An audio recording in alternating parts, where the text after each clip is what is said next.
എന്താണെന്നറിയില്ല. ഇപ്പോൾ ഓരോ ദിവസം ഓരോ ഭാഗത്തേക്ക് ഓരോ സ്ഥലത്തേക്ക് പോകേണ്ട ദിവസങ്ങളാണ് കേട്ടോ. അപ്പോൾ അതുകൊണ്ട് തന്നെ രാവിലെ തന്നെ ഭയങ്കര തകൃതിയായ പണിയായിരിക്കും. അപ്പോൾ ഇന്ന് സച്ചുവിന് ക്ലാസ് ഉണ്ട് കേട്ടോ. അവനക്ക് ട്യൂഷൻ ക്ലാസ് ഉണ്ട്. ഫാദിക്കുട്ടിനെയും കൊണ്ട് ഇന്ന് നമ്മൾ ഹോസ്പിറ്റലിൽ പോവുകയാണ് കേട്ടോ. അതായത് കോയമ്പത്തൂരാണ് പോകുന്നത്. ഇന്ന് ഞങ്ങൾ നല്ല രാവിലെ പോകാറുണ്ട് കേട്ടോ. അതായത് 5:30 ഒരു 6 മണിക്കൊക്കെ ഞങ്ങൾ ഇവിടുന്ന് ഇറങ്ങാറുണ്ട്. ആ ഒരു ടൈമിൽ നമ്മൾ പോയി കഴിഞ്ഞാൽ നമുക്ക് ഏകദേശം ഒരു 11 മണി 10:30 ആ ഒരു ടൈമിൽ നമുക്ക് തിരിച്ചെത്താൻ പറ്റും. പക്ഷേ ഇന്ന് സച്ചുവിന് ക്ലാസ്സിലെയും കൊണ്ട് അവനക്ക് ചോറും കൂട്ടാനും ചായയും കടിയും എല്ലാം സെറ്റ് ചെയ്തിട്ട് വേണം കേട്ടോ പോകാൻ. ഞങ്ങൾക്കും തന്നെ പിന്നെ പോകുന്ന ആ ഒരു ടൈമിൽ ചായയൊക്കെ കുടിച്ചിട്ട് പോകാമല്ലോ എന്ന് വിചാരിച്ചു. അല്ലാന്നുണ്ടെങ്കിൽ നമ്മൾ പോകുമ്പോൾ വഴിയിൽ നിന്നാണ് കേട്ടോ കുടിക്കാറുള്ളത്. അങ്ങനെ ഞങ്ങൾ പോകുന്ന ദിവസം ഇവിടുന്ന് ചായയും കടിയും കുടിക്കുന്നത് ഇവർക്ക് രണ്ടുപേർക്കും തീരെ ഇഷ്ടമല്ല കേട്ടോ. കാരണം എന്താ വെച്ചാൽ ഞങ്ങൾ അധികം പോകുമ്പോൾ വഴിയിൽ നിന്നാണ് കേട്ടോ കുടിക്കാറുള്ളത്. നമുക്കൊരു പ്രത്യേകിച്ചിട്ടൊരു കട ഉണ്ട് കേട്ടോ. ആ ഒരു കടയിൽ നിന്നാണ് നമ്മൾ അധികം വടയും ദോശയൊക്കെ കഴിക്കാറുള്ളത്. അപ്പോൾ അതും കൂടെ വിചാരിച്ചിട്ടാണ് കേട്ടോ ഇവർ ഇവിടുന്ന് കഴിക്കണ്ട എന്ന് പറയാറ്. ഇന്ന് എന്തായാലും നമ്മൾ ഇവിടുന്ന് ചായയും കടിയും എല്ലാം കഴിച്ചിട്ടാണ് കേട്ടോ. അപ്പോൾ അർജൻറ്റിൽ നമ്മൾ എന്തെങ്കിലുമൊക്കെ ചെയ്യുകയാണെങ്കിൽ എന്തുണ്ടാക്കിയാലും ശരിയാവില്ലല്ലേ. അപ്പോൾ ഞാൻ ആദ്യത്തെ 1 2 3 ദോശയൊന്നും വലിയ കുഴപ്പമുണ്ടായിരുന്നില്ല. പിന്നെ ഞാൻ ദോശ അവിടെ ഒഴിച്ചിട്ട് വേറെ എന്തെങ്കിലുമൊക്കെ പണിക്ക് അപ്പുറത്തൊക്കെ നിന്ന് കഴിഞ്ഞാൽ അതങ്ങോട്ട് കരിഞ്ഞിട്ടുണ്ടാവും കേട്ടോ. അപ്പം ഇന്ന് ഞാൻ ചമ്മന്തി ദോശയ്ക്കാണ് ഉണ്ടാക്കുന്നത്. അതിൻ്റെ ഇടയിൽ ഫാദി ഇങ്ങനെ ഫ്രിഡ്ജിൽ കളിക്കുന്നുണ്ടോ.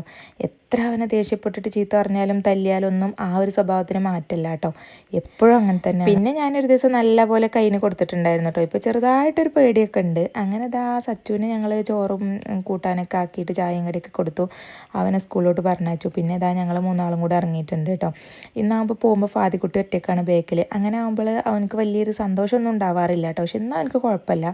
കാരണം അവനക്ക് ഉറങ്ങാലോ എന്നുള്ളതാണ് കേട്ടോ. അവനക്ക് രാവിലെ മദ്രസയിൽ എക്സാമും കൂടെ ഉണ്ട് കേട്ടോ. ആ ഒരു കാരണം കൊണ്ടാണ് നമ്മൾ ഇന്ന് പോകുമ്പോൾ ഇത്തിരി വൈകിട്ടുണ്ടായിരുന്നത്. കാരണം നമുക്ക് അല്ലെങ്കിൽ 6 മണിക്ക് പോകാമല്ലോ. ഇത് 8:30 മദ്രസ വിടുള്ളൂ കേട്ടോ. അപ്പോൾ നമ്മൾ മദ്രസ വിടാനൊന്നും കാത്തുനിന്നിട്ടുണ്ടായിരുന്നില്ല. അവൻ്റെ എക്സാം കഴിഞ്ഞ ഉടനെ തന്നെ ഉസ്താദിനോട് വിളിക്കാൻ പറഞ്ഞിട്ട് അവനെ പോയി കൊണ്ടുവരികയാണ് കേട്ടോ ചെയ്തത്. പിന്നെ വണ്ടി കയറിയപ്പോൾ തന്നെ അവനക്ക് വിശപ്പ് തുടങ്ങിയിട്ടുണ്ടായിരുന്നു. അതെപ്പോഴും അവൻ്റെ ഒരു സ്വഭാവമാണ് കേട്ടോ. ചായയും കടിയൊക്കെ കുടിച്ചിട്ടുണ്ടായിരുന്നു.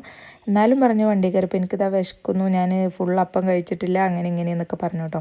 അപ്പം എന്നാൽ പിന്നെ നമുക്കൊരു എണ്ണക്കടിയൊക്കെ വാങ്ങിച്ചിട്ട് വിശപ്പ് മാറ്റാമെന്നുള്ളതാണ് അവൻ്റെ ഒരു മൈൻഡ് കേട്ടോ. പക്ഷെ ഞങ്ങളതിന് നിന്നില്ല. എന്നാൽ പിന്നെ എന്തെങ്കിലുമൊക്കെ ഒരു ഫ്രൂട്ട്സ് വാങ്ങാമെന്ന് വിചാരിച്ചപ്പോൾ പോകുന്ന വഴിയിലൊക്കെ നല്ല അടിപൊളി നല്ല ചുവന്ന കളറുള്ള നല്ല മൂത്ത റംബൂട്ടാനുണ്ടായിരുന്നു കേട്ടോ.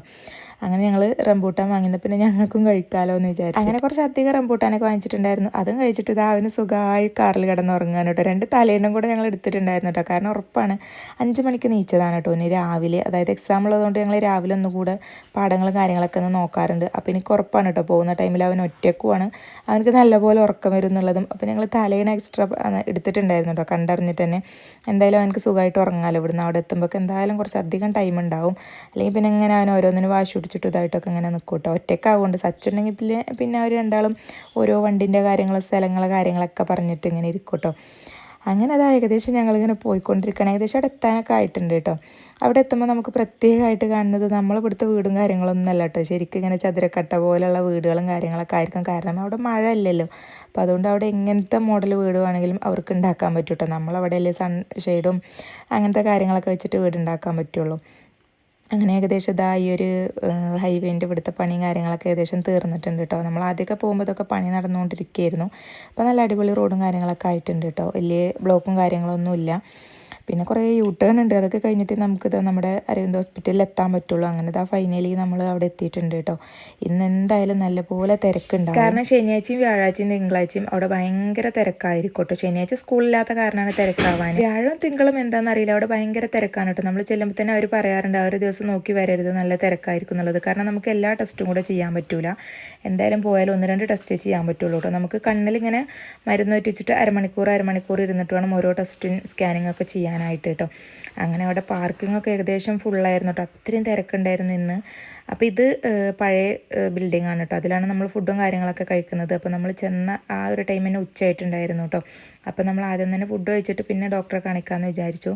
അപ്പോൾ അവിടെ ചെല്ലുമ്പോൾ നമ്മൾ മെയിനായിട്ട് കഴിക്കുന്നത് ഈ ഒരു പൊന്നിയരിൻ്റെ ചോറും പിന്നെ അതുക്കുള്ള ഒരു പപ്പടവും പിന്നെ തൈരും രസം സാമ്പാർ പിന്നെ എന്തെങ്കിലുമൊക്കെ മമ്പയർ പരിപ്പ് മുരുങ്ങ അങ്ങനത്തെ എന്തെങ്കിലുമൊക്കെ ഉണ്ടാവും കേട്ടോ. അതൊരു ഫേവറേറ്റ് ആണ്. അങ്ങനെ അതൊക്കെ കഴിഞ്ഞ് മണിക്കൂറുകളോളം ഡോക്ടർ അങ്ങോട്ടും ഇങ്ങോട്ടൊക്കെ നടന്നും കണ്ടും ഇന്ന് ഫുള്ളായില്ല കേട്ടോ. കാരണം നമ്മൾ ഉച്ച ടൈം ആയിട്ടുണ്ട് അവിടെ എത്തിയപ്പോൾ. അതുകൊണ്ട് തന്നെ പിന്നെ ഫാദിക്കുട്ടിക്ക് നാളെ മദ്രസയിൽ എക്സാം ആയതുകൊണ്ട് ഞാൻ പുസ്തകങ്ങളും കാര്യങ്ങളൊക്കെ എടുത്തിട്ടാണ് കേട്ടോ പോയിട്ടുണ്ടായിരുന്നത്. അവിടെ ഏതായാലും നമ്മൾ കുറച്ച് നേരം ഇരിക്കും, പിന്നെയും ടെസ്റ്റ് ചെയ്യും, പിന്നെ കുറച്ച് നേരം ഇരിക്കും. ആയിരിക്കുന്ന ടൈമിലൊക്കെ ഞാൻ അവനക്ക് മദ്രസ കാര്യങ്ങളൊക്കെ ഏകദേശം പഠിച്ചു കഴിഞ്ഞതാണ്. എന്നാലും നമ്മളൊന്ന് ജസ്റ്റ് ഒന്ന് നോക്കിയിട്ടുണ്ടായിരുന്നു. പിന്നെ അവിടുന്ന് തിരിച്ച് വരുന്ന വഴി അവനക്കൊരു റോസ് മിൽക്കും പിന്നെ ഒരു കടിയൊക്കെ വാങ്ങിച്ചു കൊടുത്തിട്ടുണ്ടായിരുന്നു കേട്ടോ. പിന്നെ ഞങ്ങൾ അവിടുന്ന് തിരിച്ചു, കാരണം ഒന്ന് സ്കാനിങ് ഒന്നും ചെയ്യാൻ പറ്റിയില്ല കേട്ടോ, കാരണം ഏകദേശം ഒരു 5:30-6 മണി ടൈം ആയിട്ടുണ്ടായിരുന്നു. അപ്പോൾ ഏകദേശം ഹോസ്പിറ്റലൊക്കെ ക്ലോസ് ചെയ്യാനായിട്ടുണ്ട് കേട്ടോ. പിന്നെ അവർ ഡോക്ടർമാരൊക്കെ പോകും ആ ഒരു ടൈമിൽ. പിന്നെ ഇങ്ങോട്ട് നമ്മളവിടുന്ന് തിരിച്ചു കേട്ടോ. അവിടുന്ന് ഞങ്ങൾ തിരിച്ചു വരുമ്പോഴാണ് കേട്ടോ അത്ഭുതപ്പെടുന്ന കാഴ്ചകൾ കണ്ടത്. അതായത് അവിടുത്തെ ഈ ഓരോ സെൻറ്റ് സ്ഥലത്തിനും 45 ലക്ഷം രൂപ, 46 ലക്ഷം രൂപയൊക്കെയാണ് കേട്ടോ ഓരോ സെൻറ്റിന്. അതവിടെ ഈ 2 സൈഡിൽ.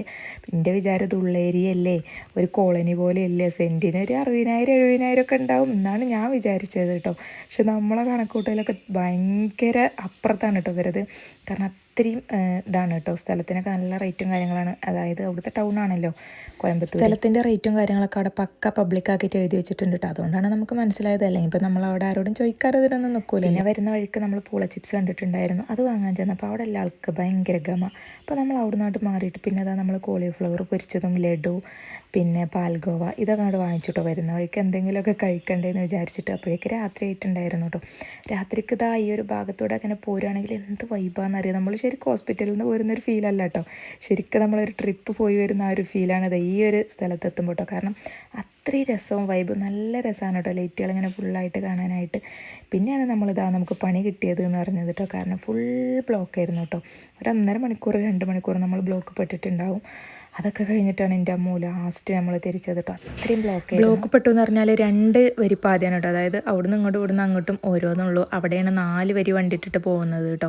അപ്പോൾ ശരിക്കും നമുക്ക് അങ്ങോട്ടും ഇങ്ങോട്ടും ഒന്നും മാറിപ്പോകാനോ ഇടയിൽ കയറാനൊന്നും പറ്റാത്തൊരവസ്ഥയായിരുന്നു കേട്ടോ. കാരണം പിന്നെ വലിയ ടാങ്കറുകളും അങ്ങനത്തെ വണ്ടിയൊക്കെ ആകുമ്പോൾ നമുക്ക് ഇടയിലിട്ട് പോകാനോ മുന്നിൽ കയറാനോ ഒന്നും പറ്റാത്തൊരവസ്ഥയായിട്ടോ. അതിൻ്റെ ഇടയിൽ ഫാദിക്കുട്ടിക്ക് വയറുവേദന എന്ന് പറഞ്ഞപ്പോൾ ഞാൻ ആകെ പേടിച്ചു കേട്ടോ. കാരണം അഥവാ ടോയ്ലറ്റിൽ പോകണമെങ്കിൽ വണ്ടി അങ്ങോട്ടും ഇങ്ങോട്ടോ തിരിക്കാനോ എവിടേക്കെങ്കിലും മാറാനോ ഒന്നും പറ്റാത്തൊരവസ്ഥയായിരുന്നു. പിന്നെ അവനെ മെല്ലെ സമാധാനിപ്പിച്ചിട്ട് പിന്നെ അവന് കുറച്ച് നേരമൊക്കെ സംസാരിച്ചിട്ട് അവൻ ഉറങ്ങി കേട്ടോ. അപ്പോൾ പിന്നെ ഒരു സമാധാനമായി. പിന്നെ വരുമ്പോൾ നമ്മൾ ഫുഡും കാര്യങ്ങളൊന്നും കഴിച്ചിട്ടുണ്ടായിരുന്നില്ല. നമ്മളധികം വരുമ്പോൾ ഫുഡ് കഴിക്കലുണ്ട്, പക്ഷേ ആ ഒരു ഭാഗത്ത് ബ്ലോക്ക് ആയതുകൊണ്ട് നമുക്ക് വണ്ടി നിർത്താനും ഇതിനൊന്നും പറ്റിയിട്ടുണ്ടായിരുന്നില്ല കേട്ടോ. പിന്നെ വരുന്ന വഴിക്ക് നമ്മൾ ബഷീർഖാൻ്റെ തട്ടുകടയിൽ കയറിയിട്ട് ഫുഡ് കഴിക്കാമെന്ന് വിചാരിച്ചു. പക്ഷേ ഫാദി ഉറങ്ങിയതുകൊണ്ട് അവൻ എണീറ്റില്ല കേട്ടോ. അപ്പോൾ പിന്നെ നമ്മളത് പാർസലാക്കിയിട്ട് വാങ്ങി വീട്ടിൽ പോയിട്ട് കഴിക്കാമെന്ന് വിചാരിച്ചു കേട്ടോ. ഇനിയിപ്പോൾ അതും ചിലപ്പോൾ അവന് കഴിക്കില്ല, കാരണം അവൻ അത്രയും ഉറക്കത്തിപ്പെട്ടിട്ടുണ്ടായിരുന്നു. പിന്നെ അതാ കുറച്ച് പഴം വാങ്ങിച്ചു കേട്ടോ, നേന്ത്രപ്പഴം. പിന്നെ ചെന്നിട്ട് അവനക്ക് വേണമെങ്കിൽ അത് കഴിക്കാമല്ലോ എന്ന് വിചാരിച്ചിട്ട് അങ്ങനെ അതാ ലാസ്റ്റ് ഫൈനലി വീട്ടിലെത്തി. അപ്പോഴേക്കൊരു വകയായിട്ടുണ്ടായിരുന്നു കേട്ടോ. ഭയങ്കര ക്ഷീണിച്ച് തളർന്ന ഒരു വശത്തായിട്ടുണ്ടായിരുന്നു. അതിൻ്റെ ഇടയിൽ സച്ചുവിനെ അങ്ങനെ വിളിച്ച് അന്വേഷിക്കുന്നുണ്ട് കേട്ടോ. വീട്ടിലെത്തി അവനെ നാത്തൂനെ ഹനി കൊണ്ടുപോകാൻ വന്നിട്ട് അവളങ്ങനെ മണ്ണാർക്കാട് വന്നിട്ട് അവൻ എൻ്റെ വീട്ടിലേക്ക് കൊണ്ടുപോകാണ് കേട്ടോ ചെയ്തത്. അതുകൊണ്ട് നമുക്ക് ടെൻഷനും കാര്യങ്ങളൊന്നും ഉണ്ടായിരുന്നില്ല. പക്ഷെ എന്നാലും ഞാൻ ഇടയ്ക്ക് വിളിച്ച് ചോദിക്കുന്നുണ്ടായിരുന്നു കേട്ടോ അവനെ കണ്ടോ എന്താണെന്നുള്ളത്. അങ്ങനെ 2 പൊറാട്ടയും 5 ദോശയും പിന്നെ പൊറാട്ടക്കുള്ള കറിയും ദോശക്കുള്ള ചമ്മന്തി ചട്ടിനി പിന്നെ എക്സ്ട്രാ നമ്മൾ ചില്ലിയും ബോട്ടിയും കൂടെ വാങ്ങിച്ചിട്ടുണ്ടായിരുന്നു കേട്ടോ. ഇതൊക്കെ പാടൊന്നും കഴിക്കൂല എന്നുള്ളത് നല്ലപോലെ അറിയാം, പക്ഷെ എന്നാലും നല്ല വിശപ്പുണ്ടായിരുന്നു കേട്ടോ. അപ്പോൾ അതിൽ എന്തെങ്കിലുമൊക്കെ കഴിക്കട്ടെ എന്ന് വിചാരിച്ചിട്ടാണ് കേട്ടോ ഇത്രയും വാങ്ങിച്ചത്. ബാക്കിയാവുന്നുള്ളതൊക്കെ നമുക്ക് ഉറപ്പായിരുന്നു. അങ്ങനെ അതും കൂടെ കഴിച്ചു. വീഡിയോ ഇഷ്ടമെങ്കിൽ ലൈക്ക് ചെയ്യാനും ഷെയർ ചെയ്യാനും സബ്സ്ക്രൈബ് ചെയ്യാനും മറക്കല്ലേ.